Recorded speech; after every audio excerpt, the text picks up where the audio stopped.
It's showtime at Homestead, Miami.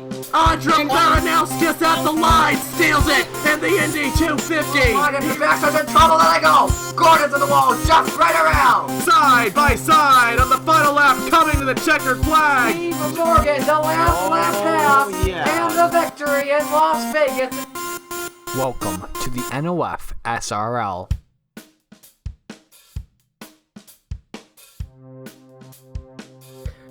Welcome to the last great Coliseum in Bristol, Tennessee for another exciting day of Turkey Hill Series action.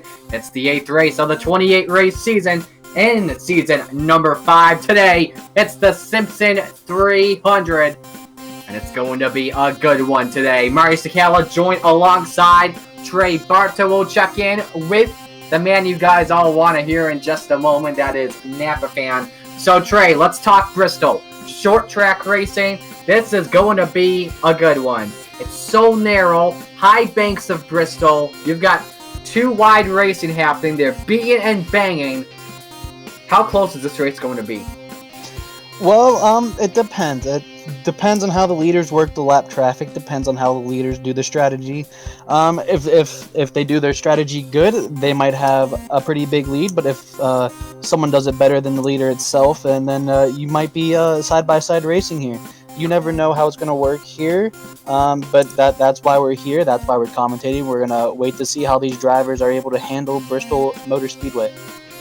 Today's racing, as well as the Chick-fil-A Cup Series race, which you'll see in the next day. This form of racing is going to be completely different from what we're going to see in the New Era Cup Series. This is going to be a low-line race. That's the preferred groove, but when we go to New Era Cup racing this coming Sunday, that is where the high side is going to be key. So the slow line, how important do you want to be in, especially in the final laps of a race? The low line, like you said, is the chosen line. So, you probably want to be there for majority of the race unless you have to pass someone on the high side. But, low line is definitely how you protect the lead the best, and it's the shortest way around the racetrack. So it's going to be the fastest way around as well. Alrighty, let's check in and get the top 10 in points in the Turkey Hill Series. And with that, we bring along a man that needs no introduction, but we're going to give him one anyway. The man that has the Chick-fil-A Cup Series and the Turkey Hill Series on Napa Fan. It is Napa Fan himself. What's going on? Well, this is our third time trying to record this race, and I'm just tired of talking. That's why Marty started out. Josh King is the points leader. He starts third in this race. He won last week at Texas. He's got a 45-point lead on Jacob Ham, and then you got Parker Smith 47 points behind.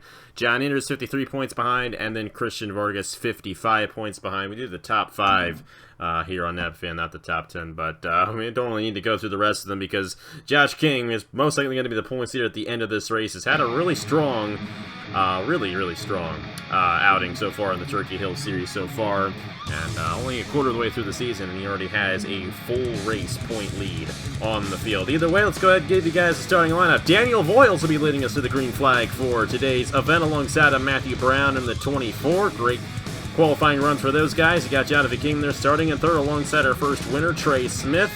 Jonathan Logan and Jake Rogers make up row number 3. Then Seth Cole to the inside of Ryan Benjamin, Dale Salzman, and Alex Bonsignor.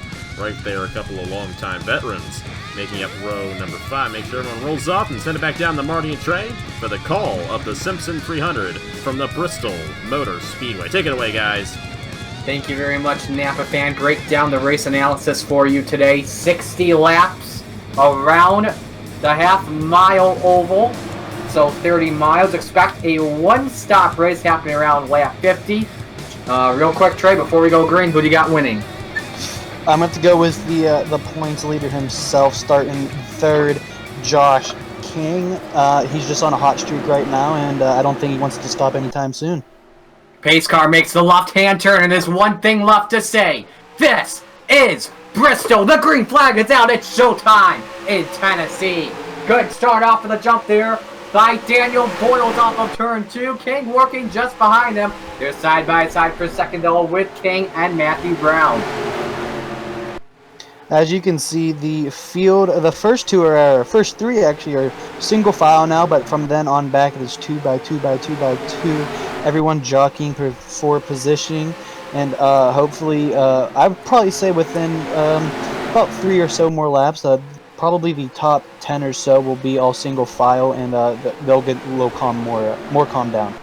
The single file racing is what you're typically going to see throughout the entire weekend. I know in this race as well as in the New Era Cup Series race on Sunday. So this is a race where you're going to want to have a lot of patience, but then again, it is Bristol. There is no such thing as patience in the Bristol dictionary. Not at all. As you can see, Daniel Voiles there. He's got about, I would say, about a 5 or so car lead. As the third place, the 24 of Matthew Brown is actually starting to put a little work in on second place of Josh King. They're trying to figure out how to get around him since Josh King is crowding the bottom line so much, which is what you actually want to do here to protect your position.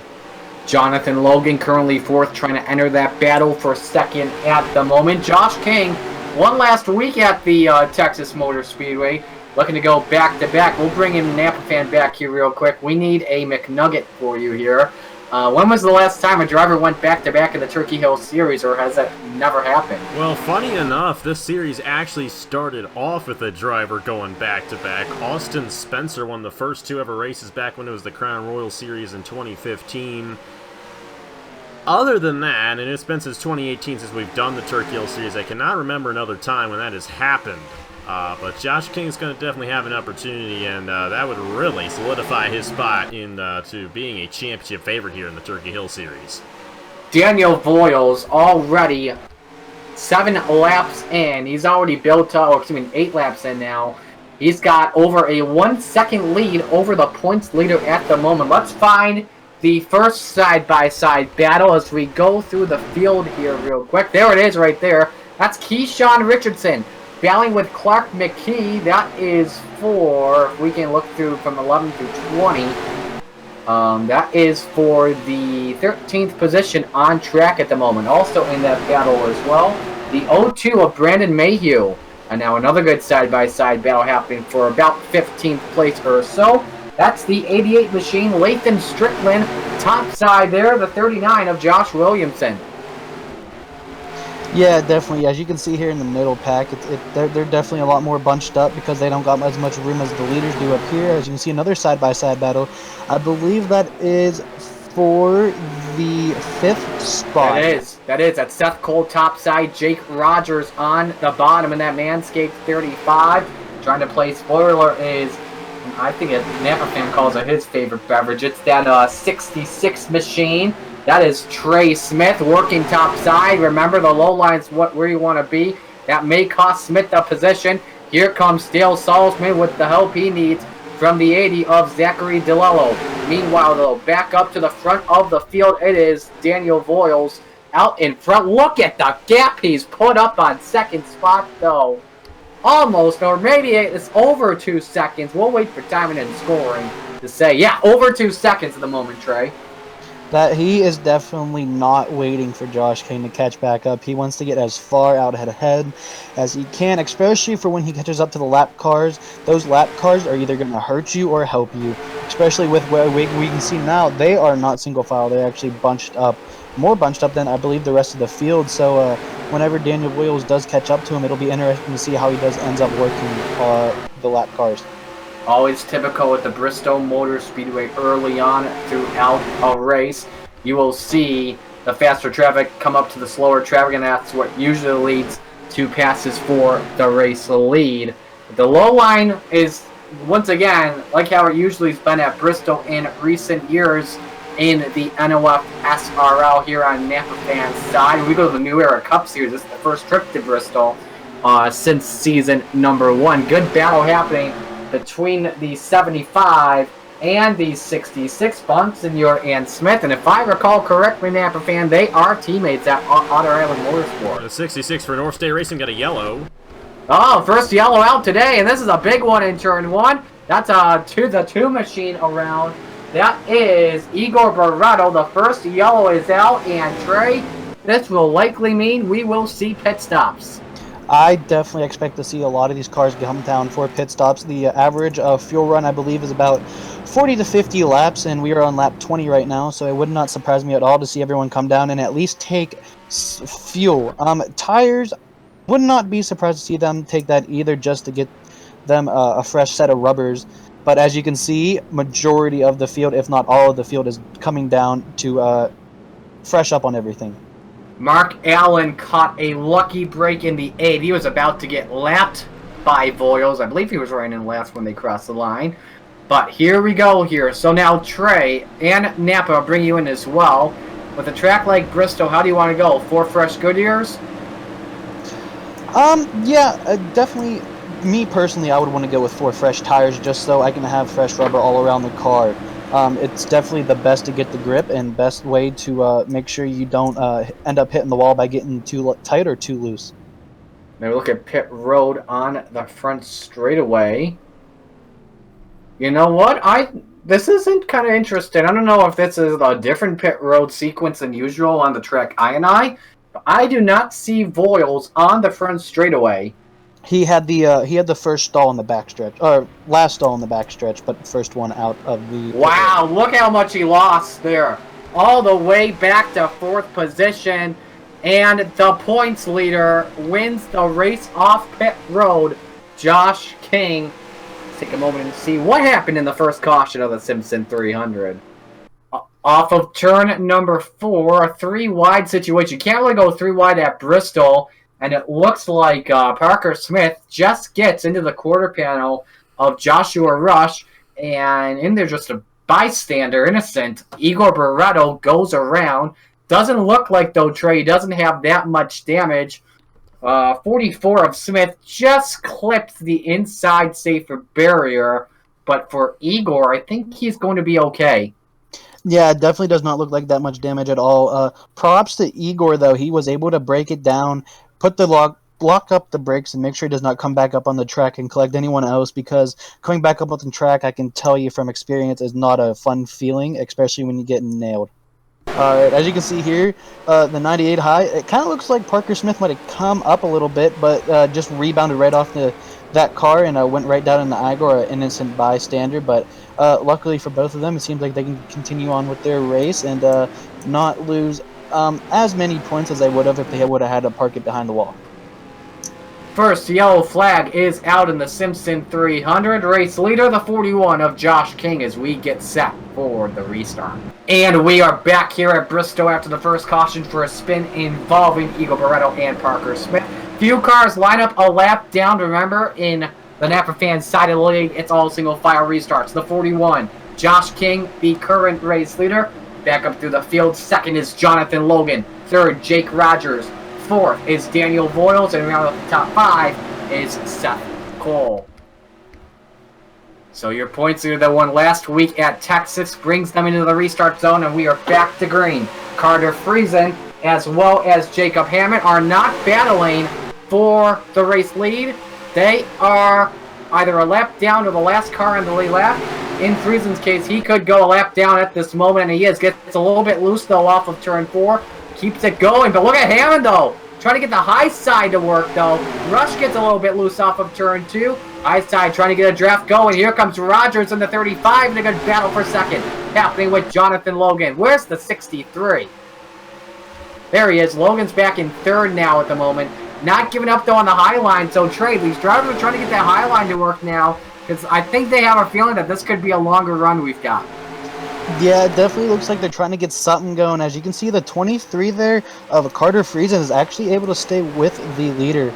Josh King might not like that very much, considering he is the leader, but I mean, you got to do what you got to do to stay on and try not to go as many laps down. But I think Josh King is eventually, as he does there, gets by him. There's traffic ahead, by the way, that could affect the 41. That is the 88 machine, driven by Lathan Strickland. But 2 lap cars separate first and second. Here's a good battle. Here comes Voiles. Remember, he led the last caution and then had a terrible pit stop. He's trying to make up some ground. He's up to second. Goes by Rogers. Rogers, though, still playing defense up top. Yeah, Daniel Voiles is on a mission to get back what he lost. Doesn't act surprisingly, he got past the 35 there pretty quickly. So I'll be interested to see how he gets past these lap cars to get up to Joshua King, as there's almost contact there with Alex Bonson. I think there was. Bonsignor and Logan getting together. That got a little bit close. Remember, that's in the front of the field. And we've got 3 wide, more contact there between Saltzman and Cole going into turn 1. They keep it going, but I'd be careful if I was Cole. Oh my goodness! Saltzman way tied up in the wall, goes Cole down the back straightaway. Yeah, it definitely seems like Cole was trying to get that outside line to work a little bit, but ended up biting him in the end of it, pounding the outside wall and losing a lot more positions as they are stacking up 3 by 3 at Bristol.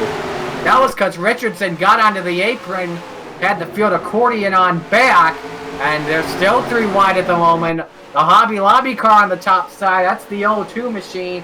Brandon Mayhew, yikes, that's a little bit tight. Entering turn 1, no room for error, but there could be an error there. Oh my goodness, way loose with Collins, and he turns around Logan Williams. Up in the wall goes Mayhew. Involved is Miles as well. Second caution is out at Bristol. You know a caution was coming, Trey. Oh. Leaders catching by at the line. It's the 41 of King. Wow. Wild scenario throughout the field from the front to the back, Trey.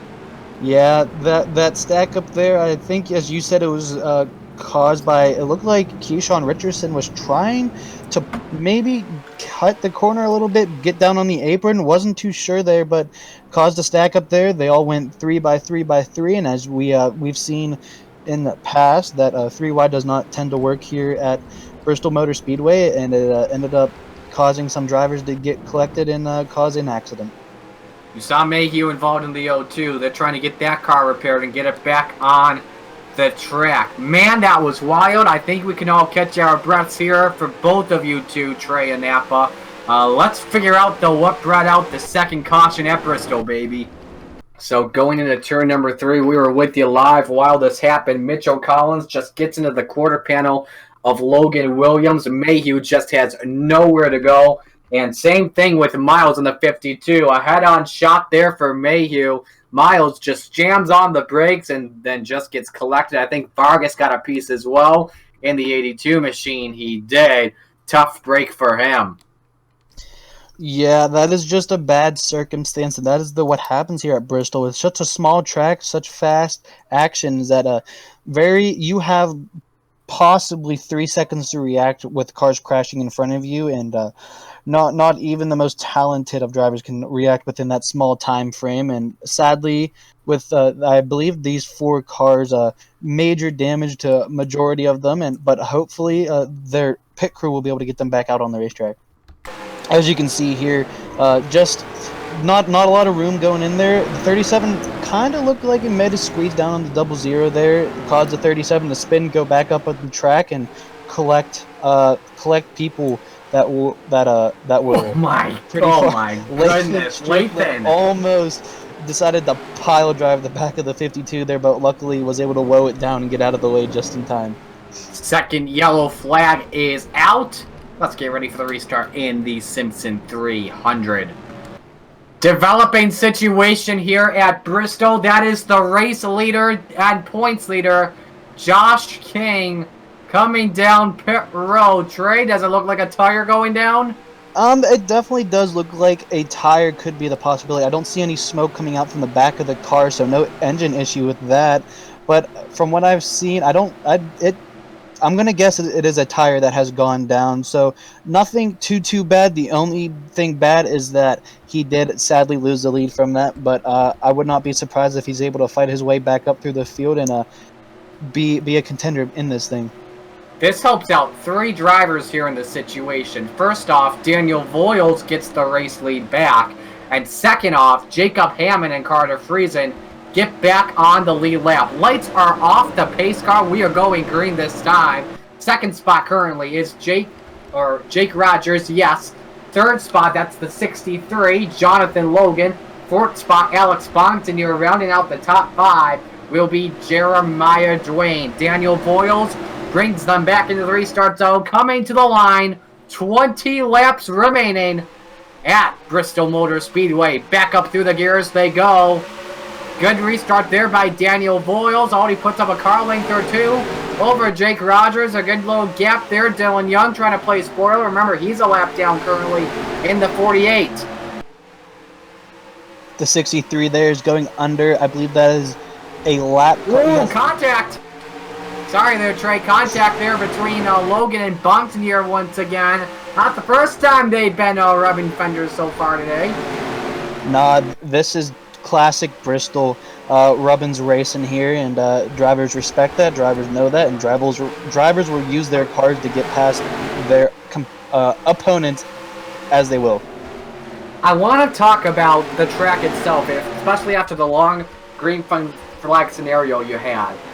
Because of the fact that it's narrow combined with the high banks of Bristol, with the high speeds as well, this is like you're racing on a toilet bowl. Now, I'm not trying to say that the track is stinky or swirling like that. It's just way too narrow of a track.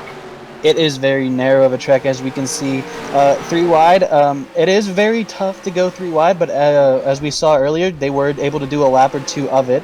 But I would not recommend doing it for more than maybe 2 laps if you even get that far, just because of how little room you have on the track.